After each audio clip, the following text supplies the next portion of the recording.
அஸ்ஸலாமு அலைக்கும், welcome back to my channel. இன்னைக்கு ரொம்பவே ப்ரொஃபஷனல் மெத்தட்ல ஹென்னா மிக்ஸாலஜி எப்படி பண்றது அப்படின்னு இந்த வீடியோல சொல்லி கொடுத்துருக்கேன். நீங்க ஒரு பிகினர் லெவல் மெஹந்தி ஆர்டிஸ்டா இருந்து இன்னுமே உங்களுக்கு பேஸ் மேக் பண்றதுல டவுட்ஸ் இருந்துச்சுன்னா இந்த வீடியோ பார்த்ததுக்கு அப்புறமா கண்டிப்பா உங்க எல்லாரோட டவுட்ஸும் கிளாரிஃபை ஆயிடும். எவ்ரி சிங்கிள் ஸ்டெப்ல நிறைய ஹிண்ட் கொடுத்துருக்கேன். ஒரு artist level henna base mixing எப்படி பண்றது அப்படின்னு இந்த வீடியோல நான் உங்களுக்கு சொல்லி கொடுத்துருக்கேன். ஸோ இந்த வீடியோ ஸ்கிப் பண்ணாம ஃபுல்லா பாருங்க. இப்போ வாங்க இந்த வீடியோக்குள்ள போகலாம். நம்ம ஹென்னா பேஸ்ட் செய்கிறதுக்கு தேவையான பேசிக் திங்ஸ் எல்லாமே இங்கே எடுத்து வச்சுருக்கேன். என்னெல்லாம் எடுத்து வச்சுருக்கேன்னு காட்டுறேன். ஃபர்ஸ்ட் இந்த வெயிட் மிஷின். நம்மளோட மெஷர்மெண்ட் கரெக்டாக இருந்தால் மட்டும்தான் நம்மளால் ப்ராப்பரான கன்சிஸ்டன்சி உள்ள பேஸ்ட் ரெடி பண்ண முடியும். அது மட்டும் இல்லாமல் டார்க் ஸ்டெயினும் அச்சீவ் பண்ண முடியும். இதுக்கப்புறமா ஹென்னா பவுடர். ஹென்னா பவுடர் நான் இன்றைக்கி 5 ஃபில்டர் ஹென்னா பவுடர் தான் யூஸ் பண்ணியிருக்கேன். இதோட கன்சிஸ்டன்சி ரொம்பவே ஸ்மூத்தாக இருக்கும், ரொம்பவே சாஃப்ட் அண்ட் ஸ்மூத்தாக இருக்கும். இதில் நிறைய டஸ்ட் பார்ட்டிகல்ஸ் இருக்காது. நான் எப்போவுமே 5 ஃபில்டர் தான் யூஸ் பண்ணுவேன். இதுக்கப்புறமா நமக்கு சுகர் தேவை.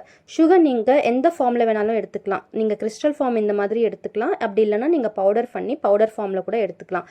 அதுக்கப்புறமா இது கூடவே நமக்கு வாட்டர் தேவை. தண்ணி நான் இன்றைக்கி மெஷர்மெண்ட் எவ்வளோ அப்படின்னு சொல்ல போகிறது கிடையாது. ஏன்னா ஒவ்வொரு பவுடருக்கும் ஒவ்வொரு மாதிரி தண்ணி அதை அப்சர்வ் பண்ணிக்கும். அதுக்கேற்ற மாதிரி தண்ணி எடுத்துக்கோங்க. அதுக்கப்புறமா எசென்ஷியல் ஆயில். எசென்ஷியல் ஆயில் பொறுத்த வரைக்கும் நீங்கள் எந்த எசென்ஷியல் ஆயில் வேணாலும் யூஸ் பண்ணிக்கலாம். யூக்கலிப்டஸ், டீ ட்ரீ, லாவெண்டர் எந்த மாதிரி வேணாலும் யூஸ் பண்ணிக்கலாம். அதுக்கப்புறமா இதெல்லாம் மிக்ஸ் பண்ணுறதுக்கு ஒரு பவுல் தேவை. இந்த மாதிரி ஒரு பவுல் எடுத்து வச்சுக்கோங்க. அதுக்கப்புறமா இந்த மாதிரி ஒரு ஸ்பூன் தேவை. இந்த ஸ்பூன் எந்த இடத்துல யூஸ் ஆகும் அப்படின்னு நான் சொல்கிறேன். இங்கே நான் ஸ்பூனும் எடுத்து வச்சுருக்கேன், ப்ளஸ் இந்த மாதிரி ஸ்பேச்சுலாவும் எடுத்து வச்சுருக்கேன். ஸ்பூன் எந்த இடத்துல யூஸ் ஆகும், ஸ்பேச்சுலா எந்த இடத்துல யூஸ் ஆகும்னு நான் உங்களுக்கு கிளியராக சொல்லித்தரேன். ஓகேவா? இப்போ வாங்க நம்ம மிக்ஸ் பண்ணலாம். 100 கிராம் ஆஃப் ஹென்னா பவுடர் தான் எடுத்து வச்சுருக்கேன். ஏற்கனவே மெஷர் பண்ணி தான் எடுத்து வச்சுருந்தேன். இருந்தாலும் உங்களுக்காக ஒரு வாட்டி காட்டுறேன். ஆல்மோஸ்ட் ஒரு 100 கிராம்ஸ் அளவுக்கு இதில் ஹென்னா பவுடர் இருக்குது. ஹென்னா பவுடர் போட்டுட்டு மறுபடியும் நீங்கள் என்ன பண்ணணும்னா இதுக்கப்புறமா டேர் ஆப்ஷன் பண்ணிக்கணும். ஏன்னா இதுக்கப்புறமா நம்ம சுகர் ஆட் பண்ண போகிறோம். 100 கிராம் ஹென்னா பவுடருக்கு நம்ம இதில் 30 கிராம் ஆஃப் சுகர் ஆட் பண்ணலாம். 30 to 35 கிராம் ஆஃப் சுகர் நம்ம ஆட் பண்ணலாம். அது டிபெண்ட்ஸ் அப்போ ஒவ்வொரு ஆர்டிஸ்ட் ஒவ்வொரு மாதிரி ஆட் பண்ணுவாங்க. எனக்கு 100 கிராம் ஹென்னா பவுடருக்கு 30 கிராம் ஆஃப் சுகர் எனக்கு எப்போவுமே கரெக்டாக இருக்கும். நீங்கள் 30 தான் போடணும், அதுக்கு மேலே எக்ஸ்ட்ரா ஆகிடுச்சுன்னா எடுத்துக்கலாம் அப்படின்னு பயப்பட வேண்டாம். நீங்கள் 30க்கு மேலே எக்ஸ்ட்ராவாக இருந்தால் கூட நீங்கள் அப்படியே அதை ஆட் பண்ணிக்கலாம். ஆல்மோஸ்ட் ஒரு 5 கிராம்ஸ் வரைக்கும் நீங்கள் எக்ஸ்ட்ராவாக ஆட் பண்ணிக்கலாம். இது ரெண்டுமே போட்டு முடிச்சதுக்கப்புறமா இதை நம்ம கம்ப்ளீட்டாக மிக்ஸ் பண்ண போகிறோம். இப்போ இந்த மாதிரி பவுடர் ஃபார்மில் இருக்கிறப்போ நம்ம ஸ்பூன் யூஸ் பண்ணி மிக்ஸ் பண்ணுறப்போ என்ன ஆகுனா நமக்கு மிக்சிங் ஈஸியாக இருக்கும். எந்த ஸ்டெப்பை ஸ்கிப் பண்ணாதீங்க. ஒவ்வொரு ஸ்டெப்லையும் நான் ஒவ்வொரு டிப் கொடுத்துட்டே இருப்பேன். அந்த டிப் எல்லாமே உங்களுக்கு பர்ஃபெக்டான பேஸ்ட் ரெடி ஆகிறதுக்கு ரொம்பவே யூஸ்ஃபுல்லாக இருக்கும். இந்த மாதிரி இந்த சுகரும் பவுடரும் ரெண்டுமே ஒன்று சேர்கிற அளவுக்கு நல்லாவே மிக்ஸ் பண்ணி விட்டுக்கோங்க. ரெண்டுமே நல்லா ஒன்று சேர்ந்ததுக்கப்புறமா நம்ம வாட்டர் ஆட் பண்ண போகிறோம். வாட்டர் நம்ம எப்படி ஆட் பண்ண போகிறோம்னா ஒரே நேரத்தில் ஃபுல்லாக ஊற்றிடாமல் கொஞ்சம் கொஞ்சமாக ஆட் பண்ண போகிறோம். ஓகேவா?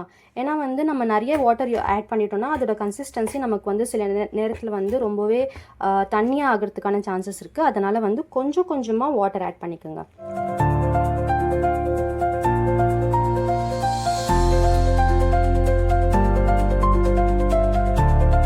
உங்களுக்கு தெரியுதா? இன்னுமே அந்த பவுடர் அப்படியே தான் இருக்குது. இன்னும் கம்ப்ளீட்டாக அது மிக்ஸ் ஆகலை. அந்த பவுடர் கம்ப்ளீட்டாக மிக்ஸ் ஆகிற அளவுக்கு நீங்கள் தண்ணி ஊற்றி அதை மிக்ஸ் பண்ணிக்கலாம்.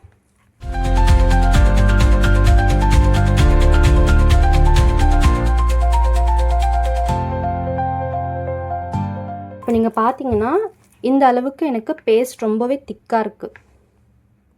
இந்த அளவுக்கு உங்களுக்கு பேஸ்ட் இருந்தால் ஓகே. ரொம்பவே லிக்விடாக இருக்க வேண்டாம், ரொம்ப கூட டைட்டாக இருக்க வேண்டாம். இந்த இடத்துல உங்கள் எல்லாருக்கும் டவுட் இருக்கும், ஆயில் நம்ம இதில் மிக்ஸ் பண்ணவே இல்லையா அப்படின்னு கேட்பீங்க. நான் எப்போவுமே டை ரிலீஸ் ஆனதுக்கப்புறமா தான் ஆயில் மிக்ஸ் பண்ணுவேன். ஏன்னு கேட்டிங்கன்னா இந்த இலைக்கு நேச்சுரலாகவே ஸ்டெயின் கொடுக்குற தன்மை இருக்குது. நம்ம எப்போவுமே வீட்டில் அரைக்கும் போது அரைச்சி நம்ம கையில் வச்சுக்கிட்டோம்னா நேச்சுரலாக நமக்கு ஸ்டெயின் கிடைக்கும். அதனால் எந்த ப்ராசஸும் நேச்சுரலாக நடக்கட்டும் அப்படின்றதுக்காக நான் இதில் ஆயில் மிக்ஸ் பண்ண மாட்டேன். இதில் மட்டும் ஜஸ்ட் லைட்டாக கொஞ்சோண்டு தண்ணி மட்டும் தெளித்து விட்டுக்கிறேன். ஏன்னா இப்போது சம்மர் டைம் நடந்துகிட்ருக்கு. ஃபர்தராக இது ட்ரை ஆகாமல் இருக்கும். அதனால் லைட்டாக தண்ணி தெளித்து விட்டிங்கன்னா அது கொஞ்சம் வெட்டாக இருக்கும். பட் லைட்டாக தெளிங்க, ரொம்ப தெளிக்க வேண்டாம். அப்புறமா இது ஒரு கிளிங் ரேப் வச்சு நம்ம ஃபுல்லாக இதை கவர் பண்ணிக்கலாம். கவர் பண்ணுறப்போ கொஞ்சம் கூட இதுக்குள்ளே காற்று போகாத மாதிரி கிளிங் ரேப் யூஸ் பண்ணி நீங்கள் கவர் பண்ணிக்கோங்க. அப்படி இல்லை உங்கள்கிட்ட கிளிங் ரேப் ஷீட் இல்லை அப்படின்னா நம்ம நார்மலாக வீட்டில் இருக்கிற பாலித்தீன் ஷீட் கூட யூஸ் பண்ணி இதில் கவர் பண்ணிக்கலாம். பாலித்தீன் கவர் கிடைக்கும் இல்லையா, அந்த கவர் வச்சு இதுக்குள்ளே கொஞ்சம் கூட காற்று போகாத மாதிரி இது நீங்கள் கவர் பண்ணி வச்சுக்கலாம். இந்த மாதிரி கிளிங் ரேப் யூஸ் பண்ணி நான் நல்லாவே டைட்டாக இதை வந்து கவர் பண்ணி வச்சுருக்கேன். இது இப்போ நம்ம ஒரு 8 to 12 ஹவர்ஸ் வந்து டிஸ்டர்ப் பண்ணாமல் அப்படியே அதை டைரி ரிலீஸ்க்காக விட்டுறணும். ஓகேவா? நார்மலாக நீங்கள் வின்டர் டைமில் யூஸ் பண்ணுறீங்கன்னா ஓவர் நைட்க்கு டைரி ரிலீஸ் ஆகிறதுக்கு விட்டுடலாம். பட் இது வந்து சம்மர் டைம் அப்படின்றதால நீங்கள் மார்னிங் மிக்ஸ் பண்ணுங்கள், ஈவினிங் வரைக்கும் உங்களுக்கு சூப்பராகவே டைரி ரிலீஸ் ஆகிடும். இப்போது இந்த பேஸ்ட் 8 ஹவர்ஸ் நம்ம டைரி ரிலீஸ் ஆகிறதுக்காக விட்டுருந்தேன். இப்போ இந்த பேஸ்ட் எப்படி இருக்குன்னு நான் ஓப்பன் பண்ணி காட்டுறேன்.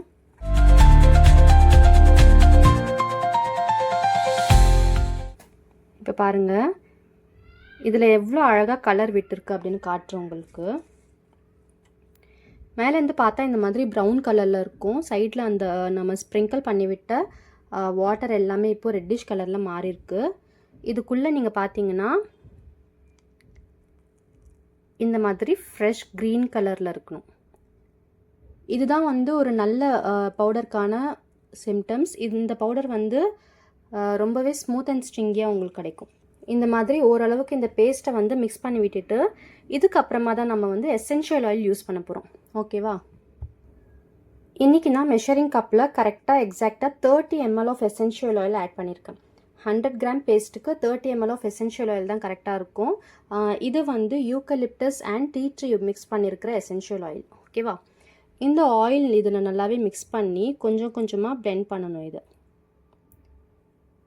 நம்ம கையால் மிக்ஸ் பண்ணும்போது கொஞ்சம் கஷ்டமாக இருக்கும். ஸோ அதனால் பிளெண்டர் யூஸ் பண்ணி நல்லா எவ்வளோ இது ஸ்மூத்தான கன்சிஸ்டன்சிக்கு நம்மளால் எடுத்துகிட்டு வர முடியுமோ அந்த அளவுக்கு நம்ம மிக்ஸ் பண்ணி எடுத்துக்கலாம்.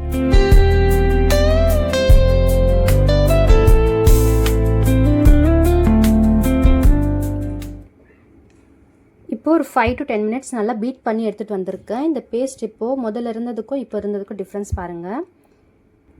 இதோட கன்சிஸ்டன்சி வந்து அந்த ரிப்பன் பதம் அப்படின்னு சொல்லுவாங்க தெரியுமா, அந்த கன்சிஸ்டன்சியில் இருக்கணும். ரொம்பவும் தண்ணி ஆகிடக்கூடாது, ரொம்பவே டைட்டாக இருக்கக்கூடாது. ரொம்ப தண்ணி ஆகிடுச்சுன்னா அப்புறமா டிசைன்ஸ் உங்களுக்கு கையில் நிற்காது. ரொம்ப டைட்டாக இருந்துச்சுன்னா நீங்கள் மெஹந்தி போடுறப்போ உங்கள் கை வலிக்கும். இப்போ உங்கள் சைடில் ஒட்டிகிட்டு இருக்க இந்த மெஹந்தி பேஸ்ட் எல்லாமே ரிமூவ் பண்ணுறதுக்கு இந்த ஸ்பேச்சுலா யூஸ் ஆகும்.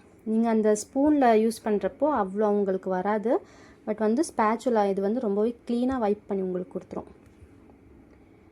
அவ்வளோதான். இப்போ இந்த பேஸ்ட்டை அப்படியே நம்ம பைப்பிங் பேக்கில் ஃபில் பண்ணி கோன்ஸ் ஃபில் பண்ணி யூஸ் பண்ணிக்க வேண்டியதுதான்.